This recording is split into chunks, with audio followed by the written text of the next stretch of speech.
नमस्ते। सोचिए, बस एक सरकारी फैसला और रातों रात दुनिया भर के हजारों टेक प्रोफेशनल्स का भविष्य दांव पर लग जाए। ट्रंप प्रशासन ने H-1B वीजा को लेकर ठीक ऐसा ही किया, जब उन्होंने इसकी फीस में एक ऐसी बढ़ोतरी की घोषणा की जिसने सबको चौंका दिया।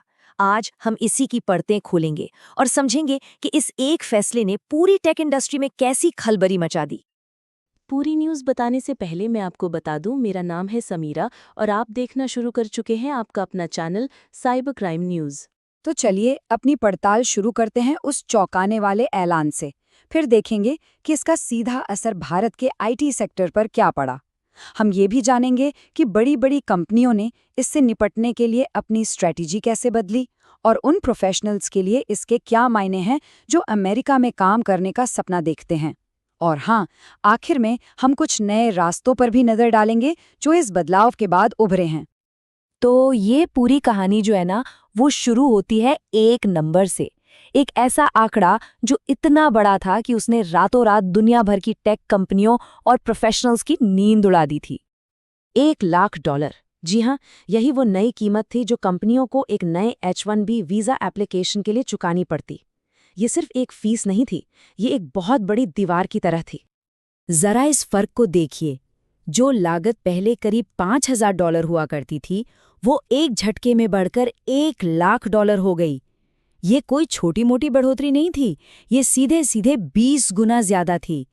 इस एक बदलाव ने कंपनियों के लिए बाहर से टैलेंट हायर करने का पूरा गणित ही बदल कर रख दिया। तो सवाल ये है कि आखिर ये H-1B वीजा इतना जरूरी है क्यों? देखिए, आसान शब्दों में कहें तो ये अमेरिकी टेक कंपनियों के लिए दुनिया के बेस्ट टैलेंट को अपने यहाँ लाने का एक तरह से गोल्डन टिकट है। यही वो रास्ता है जिससे दुनिया भर के स्किल्ड प्रोफेशनल्स सिलिकॉन वैली और अमेरिका के दूसरे टेक हब्स तक पहुंचते हैं। इस ऐलान की सबसे जोरदार गूंज सुनाई दी भारत में। क्यों? क्योंकि भारत का आईटी सेक्टर, जिसकी रीढ़ की हड्डी ही अमेरिकी बाजार है, इस फैसले से सीधे तौर पर हिल गया। इसका असर जो था वो तुरंत और बहुत गहरा था। पहले इस निर्भरता को समझना बहुत जरूरी है। भारत की आईटी इंडस्ट्री की आधी से ज्यादा कमाई, यानी लगभग 55%, सिर्फ और सिर्फ अमेरिका से आती है। इसका सीधा मतलब यह है कि अमेरिका में जब कोई पॉलिसी बदलती है तो यहाँ भारत में एक आर्थिक तूफान सा आ जाता है। और देखिए, बाजार ने तो फौरन अपना रिएक्शन दिया। निफ्टी आईटी इंडेक्स, जिसे इस इंडस्ट्री की नब्ज माना जाता है, वो बुरी तरह से नीचे गिर गया। इन्वेस्टर्स में एक डर फैल गया कि अब बड़ी कंपनियों का खर्चा बढ़ेगा और उनका मुनाफा कम होगा। और ये सिर्फ कोई कागजी बात नहीं थी। टीसीएस, इन्फोसिस और विप्रो जैसी भारत की टॉप कंपनियों की मार्केट वैल्यू से देखते ही देखते अरबों डॉलर हवा हो गए। ये एक असली, तुरंत दिखने वाला वित्तीय झटका था। अब कंपनियों के सामने एक ही बड़ा सवाल था, इस नई हकीकत से कैसे निपटा जाए। उन्होंने सिर्फ बैठकर इंतजार नहीं किया, बल्कि अपने काम करने के तौर तरीकों और हायरिंग की पूरी रणनीति को ही बदलना शुरू कर दिया। तो कंपनियों ने, आप कह सकते हैं, 3 बड़े कदम उठाए। पहला, ज्यादा से ज्यादा काम अमेरिका के बाहर अपनी टीमों को देना, जिसे ऑफशोरिंग कहते हैं। दूसरा, अमेरिका में ही लोकल लोगों को काम पर रखने पर जोर देना। और तीसरा, जो सबसे जरूरी था, नए विदेशी टैलेंट के लिए H-1B वीजा स्पॉन्सरशिप को कम करना। जैसा कि एक एनालिस्ट ने बिल्कुल सही कहा, ये पॉलिसी सिर्फ ऑपरेटिंग कॉस्ट के लिए एक खतरा नहीं थी, इसने कंपनियों को अपनी हायरिंग स्ट्रैटेजी को जड़ से बदलने पर मजबूर कर दिया। मतलब साफ था, ये सिर्फ पैसे की बात नहीं रह गई थी, पूरा बिजनेस मॉडल ही दांव पे लग गया था। अब इसी सब कंफ्यूजन के बीच व्हाइट हाउस से एक बहुत बड़ी क्लैरिफिकेशन आई। उन्होंने साफ किया कि ये जो भारी भरकम फीस है वो सिर्फ नए एप्लीकेशंस पर लगेगी, उन लोगों पर नहीं जो पहले से वीजा पर हैं या अपना वीजा रिन्यू करा रहे हैं।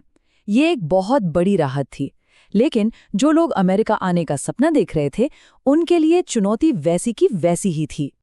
लेकिन इन बड़ी बड़ी कंपनियों और आंकड़ों के पीछे लाखों लोग भी तो हैं, वो टेक प्रोफेशनल्स जिनका सपना अमेरिका में काम करना है। चलिए अब देखते हैं कि इस एक पॉलिसी ने उनकी जिंदगी और उनके करियर प्लान्स को कैसे बदल कर रख दिया।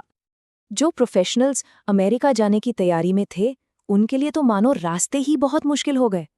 अब कोई भी कंपनी किसी नए कैंडिडेट को स्पॉन्सर करने से पहले 100 बार सोचती। इसका सीधा मतलब था कम नौकरियां, कम मौके और न जाने कितने सपनों का टूटना। करियर की वो पूरी प्लानिंग जो सालों की मेहनत पर टिकी थी, उसे अब दोबारा सोचना पड़ रहा था।